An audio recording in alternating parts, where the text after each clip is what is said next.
বাংলাদেশ আম জনগণ পার্টির আহ্বায়ক জনাব মোহাম্মদ রফিকুল আমিন। জনাব মোহাম্মদ রফিকুল আমিনের একটি বড় পরিচয় যে জনাব রফিকুল আমিন বাংলাদেশের ডেস্টিনির প্রতিষ্ঠাতা। তিনি ডেস্টিনিকে নিয়ে অনেক দূর পর্যন্ত যেতে চেয়েছেন, অনেক স্বপ্ন অনেক মানুষকে দেখিয়েছেন এবং চূড়ান্ত মানে অনেক জনপ্রিয় একজন মানুষ। জনাব রফিকুল আমিন নতুন রাজনৈতিক দল খুলেছেন, যেই রাজনৈতিক দল বাংলাদেশ আম জনগণ পার্টি। আপনাকেও অনেক শুভেচ্ছা এবং স্বাগত জানাই জনাব মোহাম্মদ রফিকুল আমিন। আমি জনাব রফিকুল আমিন আপনাকে আমার প্রথম প্রশ্ন করতে চাই। আসলে এই প্রশ্নটা অনেকটা গুচ্ছ প্রশ্ন। আপনি রাজনীতিতে যোগ দিচ্ছেন, নিজে দল করছেন, এসব জানার পর অনেক মানুষ মানে অগুন্তি, আমরা যাকে হাজার হাজার বা লাখ লাখ মানুষ বলি, সোশ্যাল মিডিয়ায় মন্তব্য করেছেন। এমনকি আমাদের ফেসবুক ইউটিউব পেজে যখন আমরা ঘোষণা দিয়েছি যে আপনি আসবেন, অনেক দর্শক মন্তব্য করেছেন যে আপনারা নিজেদের মানে ডেস্টিনির এমএলএম এর বিনিয়োগকারীরা বলেছেন যে যেটা ট্রি প্ল্যান্টেশনের বিনিয়োগকারী তারা আপনাদের কাছে টাকা ফেরত চাইছেন, তারপর আপনাকে রাজনীতিতে সক্রিয় হতে বলছেন, লাখ লাখ পাওনাদারের বিষয় কি বলবেন? আমাদের আরও বেশ কিছু প্রশ্ন এর মধ্যে রয়েছে। ট্রি প্ল্যান্টেশনের বিনিয়োগকারীদের টাকা দিয়ে রাজনীতিতে যাওয়ার কথা বলেছেন, সেটি সম্পর্কে আপনি কি বলবেন? এটা নিয়ে আরেকটু কথা বলতে চাই। জেলখানা যাওয়ার আগে এই ট্রি প্ল্যান্টেশনের লিমিটেড নামে কত টাকা সম্পদ কিনেছিলেন এবং কোম্পানির অ্যাকাউন্টে কত টাকা রেখে গেছেন? আমাদের অনেক প্রশ্ন রয়েছে, আসলে অনেকে অনেক প্রশ্ন করছেন। জনাব রফিকুল আমিন, আপনি যদি সংক্ষেপে বিষয়টা একটু আলোকপাত করতেন। ধন্যবাদ আপনাকে। প্রশ্ন অনেকগুলো হয়ে গেছে, আমি একটা করে উত্তর দিচ্ছি।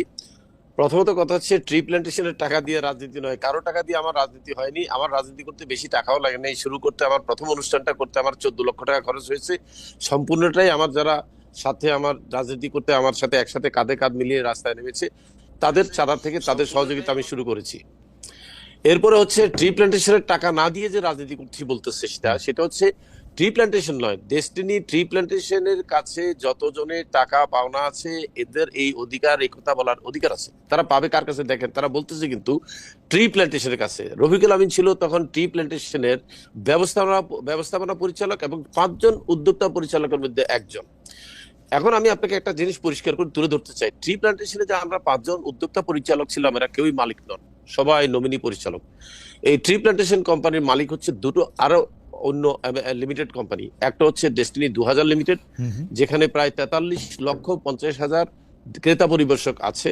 তাদের মধ্য থেকে 43,50,000 লোকের মধ্যে থেকে 17,50,000 লোক এই ট্রি প্ল্যান্টেশনে বিনিয়োগ করেছে এবং এই ট্রি প্ল্যান্টেশনের 51% মালিক হচ্ছে তারা, সেই 43,50,000 কোম্পানি ডেস্টিনি 2000 লিমিটেড। আর 49% মালিক হচ্ছে আমাদের একটা সমবায় সমিতি আছে ডেস্টিনি নামে, সেটার নাম হচ্ছে destiny multipurpose cooperative society limited.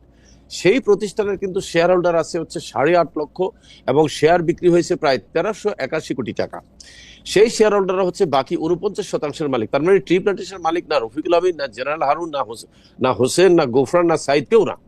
এখন আসেন, আমি ছিলাম সেখানে দায়িত্বরত ব্যবস্থাপনা পরিচালক।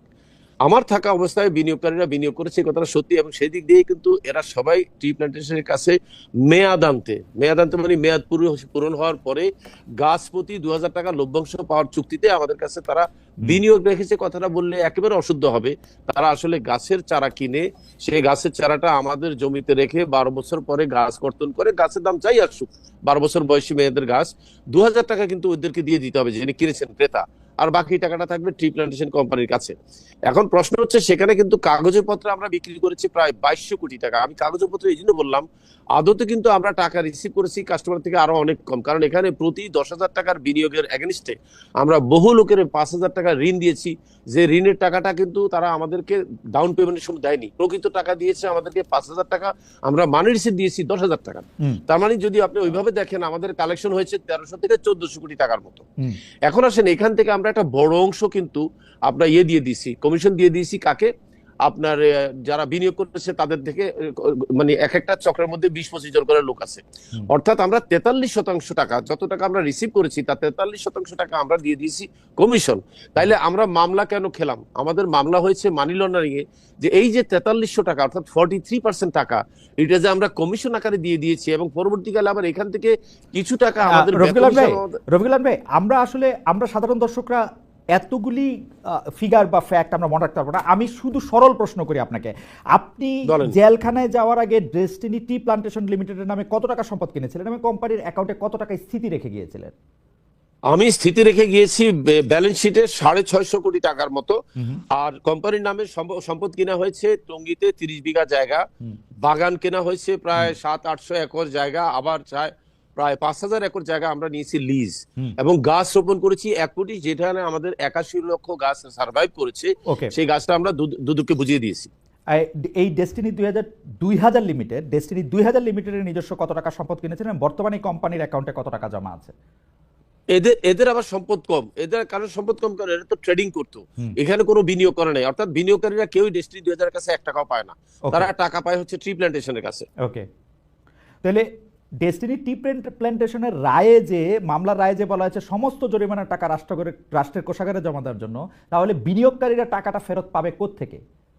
এই রায়টাই তো ডিসপিউটেড, এবং এটা তো উদ্দেশ্যমূলক রায়, তাই না? আমি এটার বিরুদ্ধে বেশি কথা বলতে চাই না, যেহেতু এটা এখনো আপিল বিভাগে নিষ্পত্তি হয়নি। এখানে বলা হয়েছে যাদের বিরুদ্ধে অভিযোগ আনা হয়েছে তাদের সবাইকে সম্মিলিতভাবে 4400 কোটি টাকা জরিমানা করেছে রাষ্ট্রের অনুকূলে দেওয়ার জন্য, হুম কিন্তু এই টাকা একবারও বলে নাই যে বিনিয়োগকারীদেরকে বন্টন করে দেওয়ার জন্য। এই জায়গাটায় কিন্তু পক্ষপাতিত্ব হয়েছে। আপনি টি প্ল্যান্টেশনের যে এটা থেকে টাকা আপনি আপনার অ্যাকাউন্টে বা আপনার ব্যক্তিগত মাধ্যমে বা আপনার স্ত্রীর অ্যাকাউন্টে সরিয়েছেন বা নিয়েছেন? কোনো টাকা আসে না, এই মর্মে প্রমাণ করতে পারেনি, দেখাইতে পারে না, তারা অন্য কথা বলছে। কিন্তু দুদক, আপনি যদি সেই ট্রায়াল কোর্টের যদি ইয়েগুলো পড়েন, ট্রায়ালের যে PW1 যেটাকে বলা হয় প্রসিকিউশন উইটনেস 1 থেকে 119 পর্যন্ত, 219 পর্যন্ত, সেখানে আপনি দেখবেন যে সেখানে কিন্তু তারা বলে নাই আমার অ্যাকাউন্টে টাকা ট্রান্সফার করেছি ট্রি প্ল্যান্টেশন থেকে, তারা ভিন্ন কথা বলছে। হুম তারা বলছে ট্রি প্ল্যান্টেশনের টাকা প্রথম ট্রান্সফার হয়ে চলে গেছে ডেস্টিনি 2000-এ, এবং ডেস্টিনি 2000 থেকে আমাদের অ্যাকাউন্টে ঢুকেছে আমাদের বেতন, আমাদের ভাতা, আমাদের কমিশন, উৎসব ভাতা ইত্যাদি আকারে। হুম তার মানে এই যে ট্রানজাকশনটা, এটাও কিন্তু তারা কোনো রেকর্ড দেখাতে পারে নাই।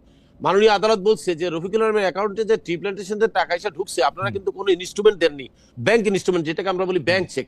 তারা বলছে এটা দেয়া জমা দেওয়াটা খুব ডিফিকাল্ট, এটা সম্ভব না। তার মানে কি, আসলে কিন্তু কোনো কিছু প্রমাণিত হয়নি। কারণ আপনি বলবেন তাহলে রায়টা কেন হলো? রাও তো গতানুগতিক ভাবে তৈরি হয়ে আসে একটা মন্ত্রণালয় থেকে, তাই না? কিন্তু যে অমুক কিন্তু কিন্তু জনাব রফিকুল আমিন, আমরা কিন্তু দেখেছি জেলখানায় বসে, মানে আপনার বিরুদ্ধে এটা আপনি আমাদের জানাবেন এটা সত্য কি অসত্য, আপনি 170টা কোম্পানির অনুমোদন নিয়েছেন যখন আপনি জেলখানায় চেয়েছিলেন, এবং অনুষদের ব্যবহার করে পরবর্তী সেই কোম্পানিগুলি ব্যাংক অ্যাকাউন্টের টাকাগুলো, এটা অভিযোগ, তাদের থেকে নিয়েছেন 100 থেকে 1800 টাকা ডিভিডেন্ড দিবে বলে আমরা দেখেছি। কিন্তু যে আপনি জেলখানায় বসেও নিয়মিত মিটিং করেছেন, ফোন ব্যবহার করেছেন, এটা কি সত্য? না, এটা সত্য না। আমি বলি ঘটনাটা কি হয়েছে, আপনি শুনেন। প্রথম কথা হচ্ছে 170টা কোম্পানি, এটা সম্পূর্ণ বানানো, কাল্পনিক। 1400-1500 কোটি টাকা নিচ্ছে, এটাও কাল্পনিক। এখন কথা হচ্ছে এগুলা কেন বলেছে, আমি কিন্তু জানি একজন ব্যক্তি এটাকে প্রচার করেছে, সে কিন্তু আমার উপরে ব্যক্তিগত আক্রোশে এই কাজটা করেছে, এবং যিনি এটা প্রচার করেছে যে সাংবাদিক, ওনার সাথে আমার এই পর্যন্ত 3টা দফা মিটিং হয়েছে, আমি ওনার নাম এখানে উল্লেখ করতে চাই না। উনি আমাকে আশ্বস্ত করেছেন যে ওনার এই ভুল ব্যাখ্যার কারণে আমার যে ক্ষতিটা হয়ে গেছে, আমি ওনাকে ইন্টারভিউ দিচ্ছি, কিন্তু ওনার সাথে আমার 3টা ইন্টারভিউ হয়ে গেছে, 4র্থ ইন্টারভিউ খুব সম্ভবত আপনার 12 তারিখে হবে। সেই ইন্টারভিউর পরে উনি বলছে যদি আমি ওনাকে পজিটিভলি কনভিন্স করতে পারি, তাহলে উনি যে ক্ষতিটা হয়ে গেছে আমার ওনার প্রচারের কারণে, উনি ওটাকে সংশোধন করে নেবে। উনিও বুঝতে পেরেছে এটা একটা ভুল প্রচার হয়ে গেছে। আচ্ছা, এই বিষয়ে আমার শেষ প্রশ্ন এই পর্যায়ে, যে আপনি বৈশাখী টেলিভিশনের পরিচালনা পর্ষদে কি আবার ইনক্লুডেড হয়েছেন? না, আমি হতে পারিনি, বাট আমাকে ইনক্লুড করবে মর্মে বর্তমান বোর্ড যে আছে তারা আমাকে রাজি হয়েছে যে বৈশাখী টিভি যেহেতু আমার মাধ্যমে ক্রয় করা হয়েছে কোম্পানির নামে, তাই ওরা মনে করে বৈশাখী টিভির পরিচালনা পর্ষদে আমার থাকাটা উচিত এবং সঙ্গত, এবং তারা আমাকে আশ্বস্ত করেছে এই মাসের মধ্যে তারা আবার ইনক্লুড করে নেবে। কিন্তু আমাকে মৌখিকভাবে তারা দিয়েছে, কনসেন্ট দিয়েছে, আপনি বৈশাখী টিভিতে আসেন, বৈশাখী টিভিতে আপনি আসেন, আমাদের সাথে বসেন, থাকেন, আমাদের কোনো আপত্তি নেই, কিন্তু আপনার পদবি আনুষ্ঠানিকভাবে দিতে কিছুদিন সময় লাগবে। এই বৈশাখী টিভির পরিচালনা পর্ষদে আপনাকে আবার নেওয়া হবে কেন, মানে কিসের ভিত্তিতে, অন বেসিস অফ হোয়াট? এইটা হচ্ছে হাইকোর্টের 173/22 একটা কথা লেখা আছে যে বর্তমান পর্ষদ চাইলে একজন সিইও অথবা একজন সিএফও এবং অথবা একজন ম্যানেজিং ডিরেক্টর নিয়োগ দিতে পারে। আমি যা বুঝতেছি এটা বোধ ভবিষ্যতে দিতে পারে, আমাকে উদ্দেশ্য করে এই রায়টা এইভাবে লেখানো হয়েছে আর কি। না কেন, মানে এটাতে মানে আপনি যাতে আবার বৈশাখী টিভিতে যেতে পারেন সেই জন্য এই রায় লেখা হয়েছে, মানে কোর্টের এত ভালোবাসা আপনার উপর? না না, কোর্টের ভালোবাসা নয়, এটা হলো পরিচালকদের ইয়েতে করা হয়েছে অনুরোধে। এটা হচ্ছে বলি, বৈশাখী টিভি যখন কেনা হয় তখন এটা কিন্তু অনেক বেশি পয়সা দিয়ে কেনা হয়েছিল, 61 কোটি টাকা দিয়ে। এরপরে পরবর্তীকালে বৈশাখী টিভির ডেভেলপমেন্টে আরো 40 কোটি টাকা খরচ করা হয়েছে এবং আরো 17 কোটি টাকা লোন দেওয়া হয়েছে। এই যে 117 কোটি টাকা লাইব্রেরি তৈরি হয়েছে ডেস্টিনি 2000 কাছে বৈশাখী টিভির, এটা সম্পূর্ণটাই কিন্তু আমাকে পরিশোধ করতে হবে, এই ধরনের একটা অঙ্গীকারনামা আমার থেকে নিয়েছিল। এখন যদি বৈশাখী টিভির এই দায় দানা ডেস্টিনি 2000 বরাবর আমি বুঝিয়ে না দিই, আমি কিন্তু দায় এড়াতে পারি না। তা আপনি কি এই 117 কোটি টাকার দায় পরিশোধ করতে পারবেন?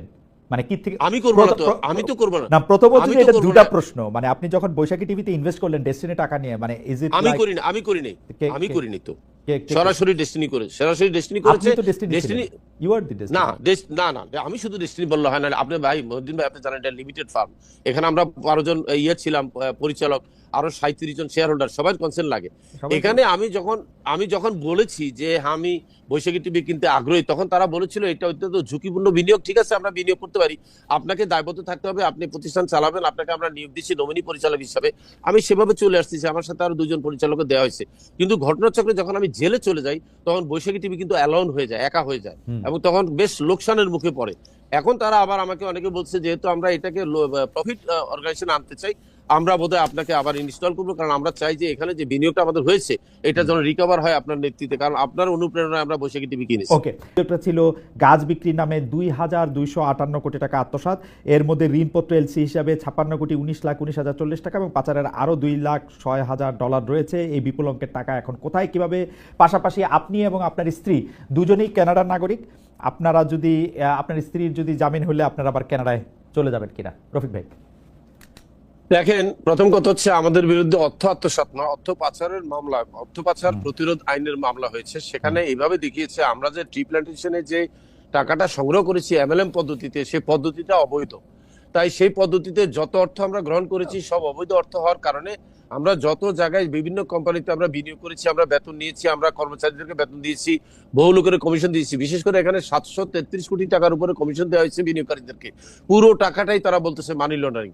আমি কিন্তু 410 কোটি টাকা এনবিআর কে ট্যাক্স দিয়েছি, এটাও মানি লন্ডারিং। খেয়াল করতে হবে আপনাকে, এখানে কোনো টাকা আত্মসাৎ হয় না। আমাদের কোনো পরিচালকে আত্মসাৎ করেছে মর্মে আমাদের অ্যাকাউন্টে টাকা গিয়েছে, এটা দুদক প্রমাণ করতে ব্যর্থ হয়েছে, এটা হয়নি। এখন কথা হচ্ছে তাইলে সাজাটা কিভাবে হলো? সাজাটা হয়েছে আমরা এটার জন্য রেসপন্সিবল, কথাটা খেয়াল করেন। আমরা এমএলএম পদ্ধতিতে এই ব্যবসাটা চালিয়েছি। এখন এমএলএম পদ্ধতি কি, সেখানে বলতে চাইছে দুদকের উকিল যে এমএলএম পদ্ধতি তৎকালীন সময় অবৈধ পদ্ধতি ছিল। এবং এখানে কিন্তু জজ সাহেবের সামনে আমাদের যে এসারোলক সমাজে আমাদের বিজ্ঞ আইনজীবী, উনি বলেছেন তৎকালীন সময় যে এমএলএম অবৈধ ছিল এই মর্মে আপনাদের কোনো নথিপত্র আছে কিনা, বলে নাই। তাহলে শুনেন এখন সাক্ষী কি বলতেছে, বাদী। উনি বলতেছে উনি ম্যাথামেটিক্সে ইউনিভার্সিটি থেকে মাস্টার্স করেছেন, উনি ওনার জ্ঞান দিয়ে বুঝছেন যে এমএলএম একটা অবৈধ ব্যবসা। এ হচ্ছে ওনার উত্তর। আপনি বলবেন যে আমি এটা সত্য মিথ্যা বলতেছি, প্রমাণ কি? জাস্ট উনি কি বলেছে, ওনার টেস্টিফাই যে জিনিসটা প্রিন্টেড আছে, উনি তো সাক্ষী দিয়েছেন, এটাতে সব কম্পোজ হয়েছে। আপনি এগুলার কপি দেখেন, আপনারা দেখবেন হাস্যকর উত্তর দিয়েছে। তো এখানে কিন্তু আমাদের বিরুদ্ধে কোনো কিছু অর্থ আত্মসাতের প্রচার হয়নি, প্রমাণ হয়নি, যেটার জন্য আমাদেরকে সাজা দিয়েছে। আমার বউয়ের অ্যাকাউন্টে কোনো টাকা যায়নি, আমার অ্যাকাউন্টে যায়নি। তাইলে কিভাবে সাজা দিল? বাংলাদেশ ব্যাংক একটা রিপোর্ট দিয়েছে যে আমি এবং আমার ওয়াইফের অ্যাকাউন্টে 11 বছরে টোটাল যৌথ অ্যাকাউন্টে 81 কোটি টাকার লেনদেন হয়েছে, কথাটা খেয়াল করেন। সেখান থেকে আমরা 71 কোটি টাকা উঠিয়ে খরচ করেছি, আর 9 কোটি টাকা স্থিতি আছে। তাদের একটা ধারণা যে এই টাকাটা এই অবৈধ টাকা থেকে আসছে। তখন আমি বলেছি এই একই টাকার ফিগার দিয়ে তো আমাকে 22 সালে একবার সাজা দিলেন, কারণ 22 সালের যে মামলা, খালিদ ভাই শুনলে আপনি অবাক হবেন, 22 সালের যে মামলা আমাকে সাজা দিয়েছে 12 বছর, সেখানে এই একই 81 কোটি টাকার কথাই বলেছে দুদক। বলেছে ওনার এবং ওনার স্ত্রী অ্যাকাউন্টে 81 কোটি টাকা ঢুকেছে, 71 কোটি টাকা উঠেছে, 9 কোটি টাকা আছে। অদ্ভুত ব্যাপার হলো একই ঘটনা দিয়ে দ্বিতীয়বার মামলা করেছে, যে কারণে হাইকোর্টে যখন আমি 2016 সালে যখন প্রাথমিক জামিনটা পাই, সেখানে রুহুল কুদ্দুস সাহেব পরিষ্কার লিখছে যে আমি লক্ষ্য করেছি যে এইখানে দুইটি মামলাতে একই মানি ফিগার উল্লেখ করা হয়েছে। যদি একই মানি ফিগার হয়ে থাকে তাহলে একই অভিযোগের জন্য দুইটা মামলা পাশাপাশি চলতে পারে না, সুতরাং তাদের জামিন দেওয়া হলো। এইভাবে কিন্তু আমাদেরকে 2016 সালে জামিন দিয়েছিল হাইকোর্ট, কিন্তু দুদক প্রভাব খাটিয়ে সে জামিনকে তারা করেছে, বাতিল করিয়েছে এবং নতুন করে একটা আমাদের বিরুদ্ধে রায় করিয়েছে। আমরা যেন হ্যাঁ বলেন। আমি যেটা বলতে চাচ্ছি, আমাদের বিরুদ্ধে আমাদের অ্যাকাউন্টে কোনো টাকা যায়নি। আরেকটা যে বলছিলাম আমি সেটা উত্তর দিই। আমার ওয়াইফ বা আমরা কিন্তু কানাডার নাগরিক 2000 সালেও নয়, যখন কোম্পানি শুরু হয়। আমরা 93 সাল থেকে নাগরিক। নাগরিক থাকার অর্থ এই নয় যে আমরা পালিয়ে চলে যাবো। দেখেন, পালিয়ে চলে গেল বা কি, টাকা তো আমার কাছে না ভাইয়া, টাকা তো অ্যাকাউন্টে পড়ে আছে। আপনি বুঝেন না কেন? সম্পত্তির মধ্যে পড়ে আছে। আমি রফিকুল আমিন পালায় যাওয়ার কথা বলতেছেন কেন? আমি একটা সুন্দর ব্যাখ্যা দিই। ধরেন কোন একটা দৈবাত অ্যাক্সিডেন্টে রফিকুল আমিন এবং তার স্ত্রী মারা গেছে, তাই বলে কি লোকজনের টাকা তারা পাবে না? অবশ্যই পাবে, কারণ সম্পত্তি কিনেছি আমরা, কোম্পানির নামে সম্পত্তি কিনেছি। ওই সম্পত্তি বিক্রি করে মানুষের টাকা দিয়ে দিবে। আমার মরে যাওয়া বা আমার চলে যাওয়ার সাথে তাদের টাকা ফেরত পাওয়ার সম্পর্কটা কি? আর মানি রিসিট কি খালিদ ভাই এইভাবে লেখা হয়েছে যে রফিকুল আমিনকে টাকা দিচ্ছে, নাকি মানি রিসিট হয়েছে ডেস্টিনির নামে? বলেন তো আপনি। না, সেটা ঠিক আছে। আমার এখানে দুইটা প্রশ্ন। একটা প্রশ্ন হচ্ছে যে আপনি মারা যাওয়ার কথা বললেন বা আপনি চলে যাওয়ার কথা বললেন, আপনি যে এতদিন কারাগারে ছিলেন, আপনাকে যারা বিনিয়োগ করেছেন, আপনার কথা শুনে যারা উৎসাহী হয়ে গাছ কিনেছেন বা গাছে বিনিয়োগ করেছেন, তারা কি তাদের টাকা পেয়েছেন আসলে? তারা পাবেন, কিন্তু আইনি কেন বুঝতে হবে আপনাকে। 12 আপনি বছর কারাগারে মেয়াদি থাকলে মানে এটা কেমন কোম্পানি, আপনি কারাগারে থাকতে পারেন, আপনার সিস্টেম কি তাদেরকে টাকা দিতে পেরেছে আসলে? পারে নাই, কারণ দুদক সিস্টেমকে লক আপ করে রেখেছে।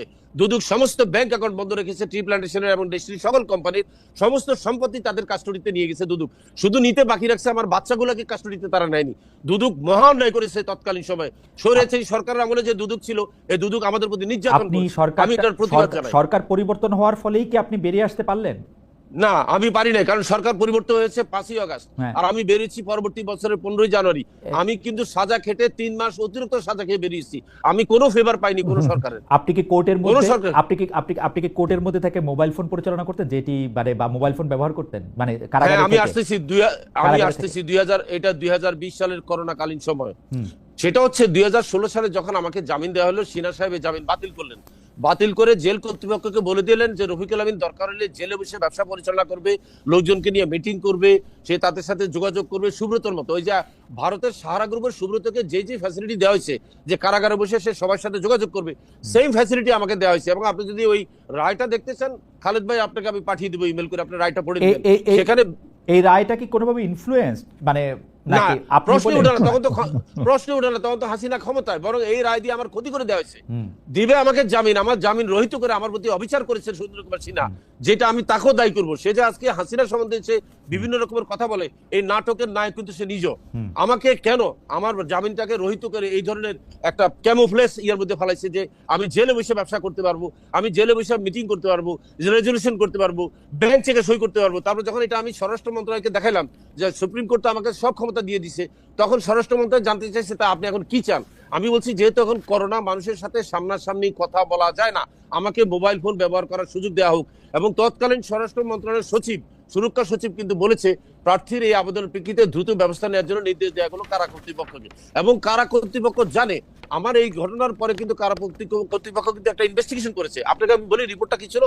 রিপোর্টে কারা কর্তৃপক্ষ বলেছে টিমটা যে 3 জনের কমিটি ছিল, তারা বলেছে রফিকুল আমিন ফোন ব্যবহার করার ব্যাপারে নির্দোষ। ওকে, কারণ তার পারমিশন ছিল সুপ্রিম কোর্টে, আমি শুধু এই কোর্ট থেকে পারমিশন ছিল। জি, আমি শুধু সুপ্রিম এই কোর্ট থেকে পারমিশন ছিল। আমি শুধু এই জি। পর্যায়ে একটা জিনিস জানতে চাই, তারপর আবার আমি একটু শওকত ভাইয়ের কাছে যাব। সেটা হলো Thank you. যে সেটা হলো যে এর আগে আমরা যখন আপনি যখন কারাগারে বাইরে ছিলেন, আপনার বিরুদ্ধে যখন মামলাগুলি হয় নাই, যখন ডেস্টিনি আপনি চালাইতেছিলেন, তখন আমরা দেখতেছিলাম যে বিপুল সংখ্যক লোক আপনার পাশে দাঁড়িয়েছিলেন, বিপুল সংখ্যক লোক আপনাকে সমর্থন করেছিলেন, তারা আপনাকে নিয়ে অনেক আশা করেছিলেন। আজকে যখন আমরা এই অনুষ্ঠান করছি, আজকে যখন আপনি একটা রাজনৈতিক দলও করেছেন, তখন এত লোককে কিন্তু আপনার পাশে দেখছি না। আমি যখন আমার প্ল্যাটফর্মটি দেখছিলাম, আমি বারবার আমার প্ল্যাটফর্মটি আমি দেখতে থাকি। অন্য কোনো সময় আমার মনে আছে জনাব রফিকুল আমিন যখন ইন্ডিপেন্ডেন্ট টেলিভিশনে আমি থাকতে সময় যখন তিনি এটি বলছিলেন, আমাদের তখন এই রকম সোশ্যাল মিডিয়া ছিল না, শুধু মেসেজ নেওয়া যেত একটা নাম্বার পুশ করে, আমাদের সেই ব্যাপারটা হ্যাং করেছিল। এত বিপুল সংখ্যক লোক আপনাকে আসলে আপনার উপরে ভরসা রেখেছিল, আপনাকে সমর্থন জানিয়েছিল। এখন কিন্তু তার আমি যদি বলি কোয়ান্টিফাই করি, আমি 100 ভাগের 1 ভাগও দেখতে পাচ্ছি না। আমার মনে হয় এটা সঠিক নয়। আপনি একটু খেয়াল করার চেষ্টা করেন, আমার যারা বিনিয়োগকারী আমার কাছ থেকে সঠিক তথ্য পেয়েছে, তারা সবাই চুপচাপ আছে, তারা জানে পাবে। এদের সংখ্যা নেহাত কম, এদেরকে আমি দোষ দিচ্ছি না বাবা, তারাও তো বিনিয়োগকারী। এখানে বিষয়টা হচ্ছে পারসেপশন, কে কাকে কোন দৃষ্টিভঙ্গিতে দেখতেছে। দেখেন, অর্ধেক পরিপূর্ণ গ্লাস কিন্তু আপনি বলতে পারেন এই গ্লাসটা হাফ ভরা, কিন্তু একজন চ্যালেঞ্জ করবে আপনাকে যে এটা হাফ খালি, আপনি তর্ক করে জিততে পারবেন না।